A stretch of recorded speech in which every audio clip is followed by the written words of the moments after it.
এই ছাত্রলীগ নিষিদ্ধ করে দিন। যারা আমার মায়ের বুক খালি করবে তারা এদেশের শিক্ষাঙ্গনগুলোকে কসাইখানায় পরিণত করবে। আমার মায়ের সন্তানেরা পড়তে গিয়ে লাশ হয়ে মায়ের কোলে ফিরে আসবে। এমন ছাত্র রাজনীতি আমরা দেখতে চাই না। অবস্থা অনেকটাই এমন, আজ বাংলাদেশকে ভালোবাসাই সবচেয়ে বড় অপরাধে পরিণত হয়েছে। দেশের স্বার্থে কথা বলবেন, পিটিয়ে মারবে, অভিযোগ করবার কোনো জায়গা নাই। সংগ্রামী সাথী ও বন্ধুগণ, আমার কথা হলো এভাবেই অন্যায়, অবিচার, জুলুম, শোষণ, দুর্নীতি, জনগণের সম্পদ লুণ্ঠন ফিরিস্তি কয়টার দিব, কয়টার কথা বলবো?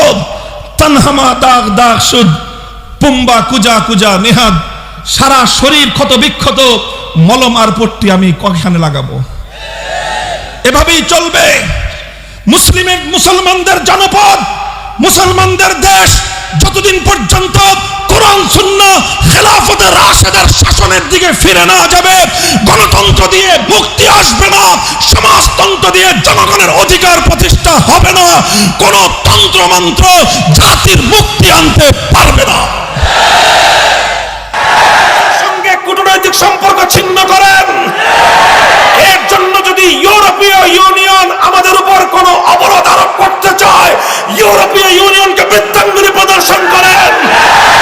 অর্থনীতি যদি ধস নামে আমরা পেটে পাথর বেঁধে জীবন ধারণ করব, 3 বেলার পরিবর্তে 1 বেলা করে আমরা আহার গ্রহণ করব। আহার গ্রহণ করতে না পারি, নবীর ইজ্জত পক্ষে ধারণ করে জীবন দেওয়াকে নিজেদের জন্য গৌরব মনে করব। আমাদের গলার উপর দিয়ে ছুরি চালিয়ে দাও, আমাদের রক্ত দিয়ে আল্লাহর জমিনকে রঞ্জিত করে দাও, আমরা তোমাদের বিরুদ্ধে ততটা ক্ষিপ্ত হব না আমার নবীর ব্যঙ্গ চিত্র অঙ্কন করলে আমরা যতটা ক্ষিপ্ত হই। আমাদের বুকগুলোতে বুলেটের আঘাতে তোমরা ঝাঁঝরা করে দাও, আমরা আমাদের বক্ষগুলোকে তোমাদের সামনে পেতে দেওয়ার জন্য প্রস্তুত হয়েছি।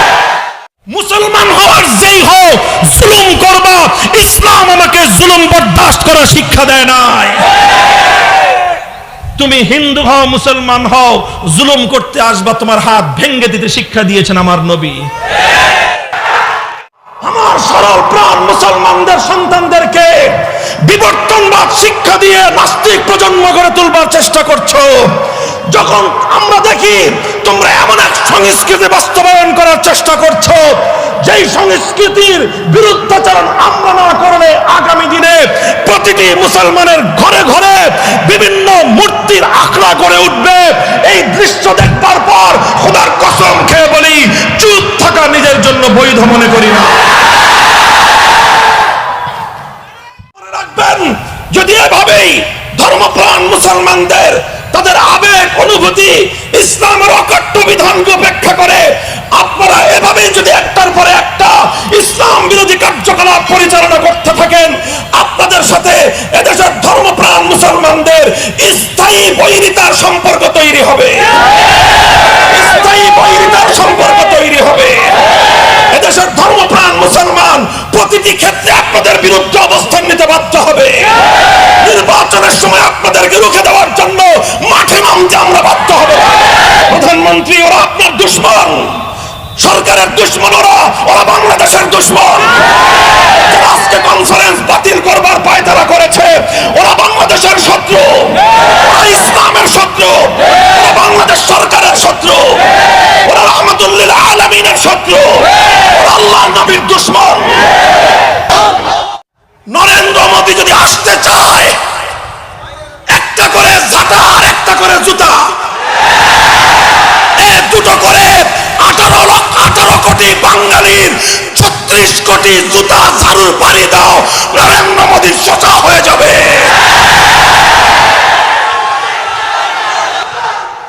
আমরা যখন দেখব আল্লাহর ঘর ধ্বংস করে, মসজিদে অগ্নিসংযোগ করে, আল্লাহর কোরআন জ্বালিয়ে ভস্ম করে দিয়ে, মসজিদের মিনার থেকে আজানের মাইক খুলে ফেলে হনুমানের গেরুয়া পতাকা তুলে দেওয়ার পর সেই খুনিকে কোন সম্মানের আসনে বসাবার চেষ্টা করা হচ্ছে, আল্লাহর ঘরের ইজ্জতের হেফাজতের জন্য কিয়ামত কায়েম হয়ে যাবে।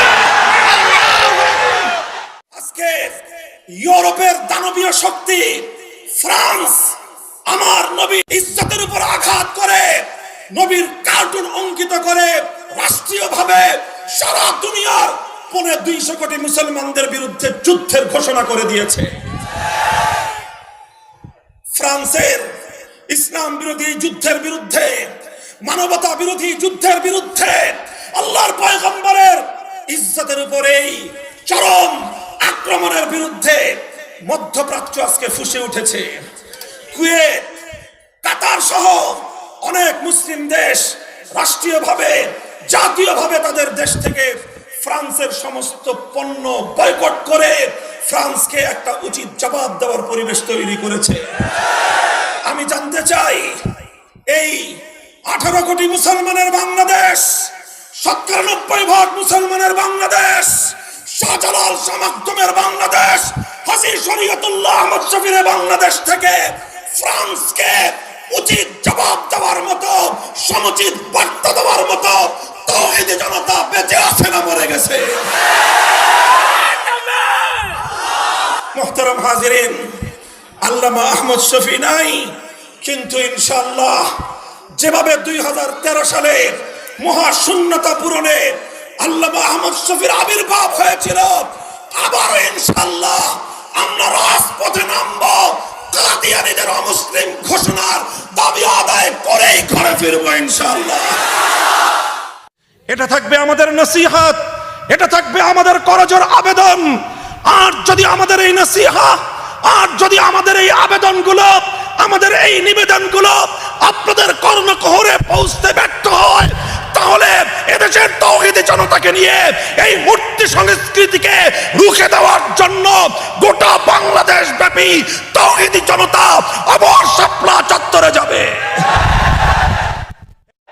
আপনি যেভাবে নির্বাচিত হয়েছেন, আমাদের আর কোনো আপত্তি থাকবে না। 18 কোটি মানুষের মুখের ভাষা, মনের ভাষা একবারের জন্য আপনার মুখে উচ্চারণ করেন, 18 কোটি মানুষ আপনার জন্য জীবন দেবে। শান্তি চাই, যুদ্ধ চাই না।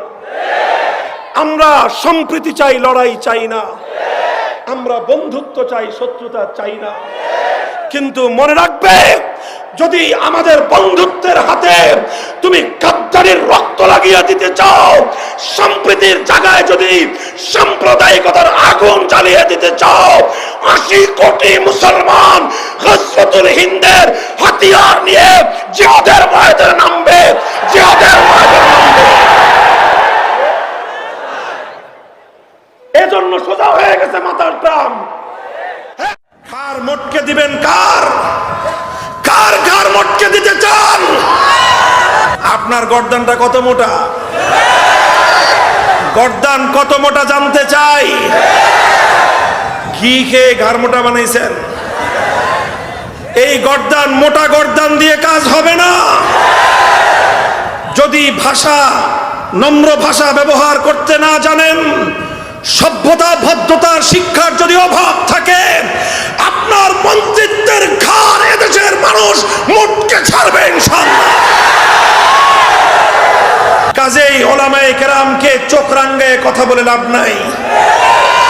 আপনারা যদি চোখ রাঙ্গায়ে কথা বলেন, আমরা আল্লাহর পয়গম্বরের কাছ থেকে সিরাতুন নবীর আদর্শ শিখেছি, আমরা সাহাবায়ে কেরামের কাছ থেকে আদর্শ শিখেছি। কোন কথার কি জবাব দিতে হয়, সেই জবাবের ভাষা আমরা হাদিসের কিতাব পড়ে রপ্ত করেছি।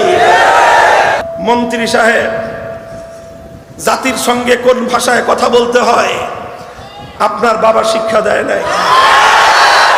মন্ত্রিত্বের চেয়ারে বসেছেন, মন্ত্রিত্বের চেয়ার এটা কোনো আপনার বাপ দাদার কেনা সম্পদ নয়, এটা দেশের মানুষের অবদান, এটা দেশের জনগণের কৃপা। কাজেই জনগণের সঙ্গে কোন ভাষায় কথা বলতে হয় সেই ভাষা শিখে মন্ত্রিত্ব চালাতে আসবেন। ঘাড় মোটকে দিবেন কার? কার ঘাড় মোটকে দিতে চান? আমরা বাংলাদেশের বিরুদ্ধে নই, আমরা স্পষ্ট আমাদের বক্তব্য। রাশেদ খান মেনন তারপরে মুরগি চোরা শাহরিয়ার কবির, সুপ্রিম কোর্টের বিচারপতি মানিক সাহেব কাদিয়ানীদের পক্ষ নিয়ে মাঠে নেমেছে। এদেশের 16 কোটি মানুষ যারা আখেরি পয়গম্বরকে আখেরি পয়গম্বর হিসেবে, খাতেমুন নবিয়্যিন হিসেবে যারা বিশ্বাস করেন, তাদের ঈমানি দায়িত্ব হলো এই তিনজনকে বাংলার যে কোনো জায়গায় পাওয়া যাবে, সঙ্গে সঙ্গে জুতা খুলে পিটাইতে হবে। গর্বের সঙ্গে বলি, ওপেন চ্যালেঞ্জ নিয়ে বলি, মাতৃভূমির মাটিতে দাঁড়িয়ে এই ভূমিতে জন্মগ্রহণকারী এক সন্তান, কথা বলবো এক আল্লাহকে ছাড়া দ্বিতীয় কাউকে পরোয়া করে কথা বলি না। অনেকেই কওমি মাদ্রাসা নিয়ে, অনেকেই মাদ্রাসাগুলো নিয়ে উপহাস করে, মাদ্রাসাগুলোর ব্যাপারে তাচ্ছিল্য করে। রাশেদ খান মেনন, হাসানুল হক ইনু, মুরগি চোরা শাহরিয়ার কবির, তোমরা মাদ্রাসাগুলোর ব্যাপারে অনেক বিষোদ্গার করেছো। তোমাদের বিষোদ্গারে মাদ্রাসার অগ্রযাত্রা রুখে যাবে না। এই মাদ্রাসাগুলো আল্লাহ পাকের শক্তিতে বলিয়ান। এই মাদ্রাসাগুলোকে দুনিয়ার কোন শক্তি পেট্রোনাইজ করে না। তোমাদের পেট্রোল আসে কারো রাশিয়া থেকে, কারো আমেরিকা থেকে, কারো চায়না থেকে, কারো দিল্লি থেকে। কোরআনের সৈনিকদেরকে পেট্রোনাইজ করা হয় আরশের পক্ষ থেকে। সাহস থাকে মোকাবেলায় ময়দানে নামো। ময়দানে তোমাদেরকে সমুচিত জবাব দেওয়ার জন্য আমরা প্রস্তুত রয়েছি। পরিষ্কার কথা, কাদিয়ানীদের পক্ষ যারা নেবে, রাশেদ খান মেনন গোটা বাংলাদেশে অবাঞ্ছিত ঘোষণা করেছে। মুরগি চোরা শাহরিয়ার কবির যেখানে পাওয়া যাবে জুতা দিয়ে বাইরে সোজা করে দিতে হবে।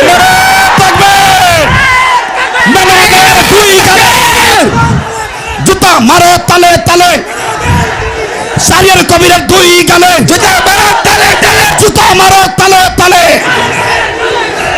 আমরা পরিষ্কার ভাষায় বলতে চাই, রাশেদ খান মেনন, হাসানুল হক ইনু, মুরগি চোরা শাহরিয়ার কবির গং, এই ইনু আর মেনন নৌকার খয়রাত নিয়ে এমপি হয়ে সংসদে গিয়ে খতমে নবুয়তের বিরুদ্ধে কথা বলবে আর কাদিয়ানীদের দালালি করবে। পরিষ্কার বলতে চাই, নাসিমের মুখটা সামলায় রাখেন।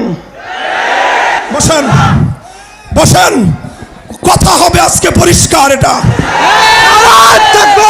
আহমদ শফির দেশে কাদিয়ানীদের দালালি করে সংসদ ভবনে কাউকে থাকতে দেওয়া হবে না।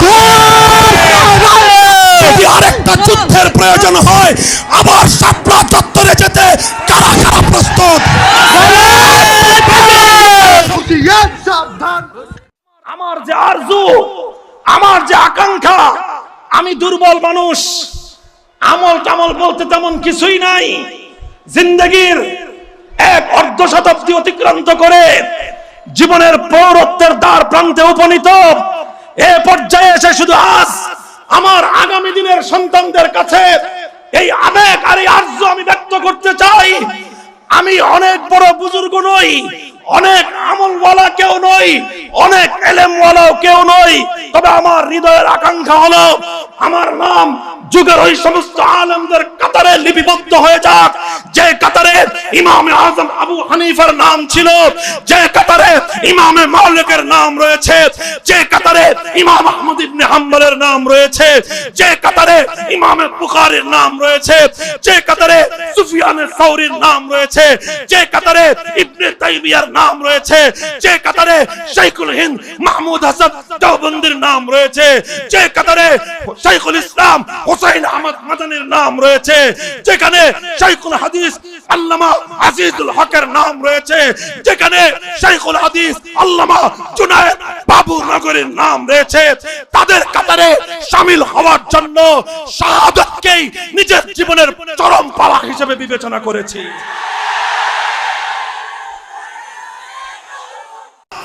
আজ নবীর নামে যারা কটূক্তি করেছে, সে যে ধর্মাবলম্বী হোক না কেন, সে যেই ধর্মাবলম্বী হোক না কেন, স্পষ্ট ঘোষণা হলো নবীর দুশ্মনের কোন ধর্ম পরিচয় নাই, নবীর রাজনৈতিক পরিচয় নাই, নবীর দুশমনের কোনো গোত্রীয় কোনো বংশীয় পরিচয় নাই। নবীর দুশমনের একটাই পরিচয়, ও মানবতার দুশমন, ও বিশ্ব সভ্যতার দুশমন, ও আল্লাহর নবীর দুশমন, সে আমাদের জানের দুশমন।